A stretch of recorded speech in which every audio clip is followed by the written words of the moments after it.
Nagaraj ಸಿದ್ದರ್ set ಅಂತ ಕುಮಟಾದಿಂದ ಮಾತಾಡ್ತಿರೋದು. ಈಗಾಗಲೇ ನಾವು ಏನು ಪುರಸಭಾ ವ್ಯಾಪ್ತಿಯಲ್ಲಿ ಆಗಿರೋದು, ನಗರಸಭಾ ವ್ಯಾಪ್ತಿಯಲ್ಲಿ ಆಗಿರ್ಬೋದು, ಎಲ್ಲ ಕಡೆ ಈ ಇಂಡಿಯಾ ವ್ಯಾಪ್ತಿಯಲ್ಲಿ ಏನಾಗ್ತಾ ಇದೆ ಅಂದರೆ ಚೈನಾ ಮಾಲ್ ಬಲ್ಪ್ಗಳು ಬರ್ತಾ ಇದ್ದಾವೆ.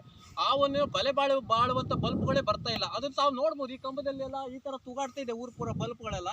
ಈಗ ಸಾರ್ವಜನಿಕ ಕಂಬದಲ್ಲಿ ಯಾವುದೇ ರೀತಿಯಾದ ಗುಣಮಟ್ಟದ ಬಲ್ಪ್ಗಳು ಬರ್ತಾನೆ ಇಲ್ಲ. ಆ ಒಂದು ನಿಟ್ಟಿನಲ್ಲಿ ಅವ್ರು ನಮ್ಮ ದೇಸಿ ಪ್ರಾಡಕ್ಟೇ ಬಳಸಬೇಕು. ಯಾಕಂದರೆ ಆಗಿನ ಕಾಲದಲ್ಲೆಲ್ಲ ಭಾಳ ದಿನ ಬಲ್ಪ್ಗಳು ಬಾಳಿಕೆ ಬರ್ತಾ ಇದ್ವು, ಈಗ ಬರ್ತಾನೆ ಇಲ್ಲ. ಯಾಕಂದರೆ ರೀಟೆಂಡರ್ ಕರೀತಾರೆ, ಬೇಗ ಹಾಳಾದರೆ ಮತ್ತು ಲೂಟಿ ಮಾಡೋಕೆ ಅನುಕೂಲ ಆಗ್ತದೆ. ಈಗ ಇವರು ರಾಜಕಾರಣಿಗಳಿಗಾಗಿರ್ಬೋದು, ಅಲ್ಲಿ ಅಥವಾ ಪುರಸಭಾ ಅಧ್ಯಕ್ಷರಿಗಾಗಿರ್ಬೋದು, ಮತ್ತು MLA ಗಾಗಿರ್ಬೋದು, ಎಲ್ಲರಿಗೂ ಕೂಡ. ಅದಕ್ಕಾಗಿ ನೀವು ಟೆಂಡರ್ ಆದಷ್ಟು ಬೇಗ ಕರೆದ್ರೆ ಲೂಟಿ ಮಾಡೋಕೆ. ಯಾಕಂದರೆ ಚೈನಾ ಮಾಲ್ ಅಂದರೆ ಗೊತ್ತಿದೆಯಲ್ಲ ತಮಗೆ, ಯೂಸ್ ಆ್ಯಂಡ್ ಥ್ರೂ. ಅದೇನೋ ಒಂದು 2 ದಿನ ಹಾಕಿಟ್ಬಿಟ್ರೆ ಬಲ್ಪ್ ಡಮಾರು. ಅದಕ್ಕಾಗಿ ಈಗ ನೋಡಿ, ಈಗ ತೂಗಾಡ್ತಿದೆ, ಇದೇ ಥರ ಊರು ಪೂರ ತೂಗಾಡ್ತಿದೆ ಬಲ್ಪ್ ಎಲ್ಲ.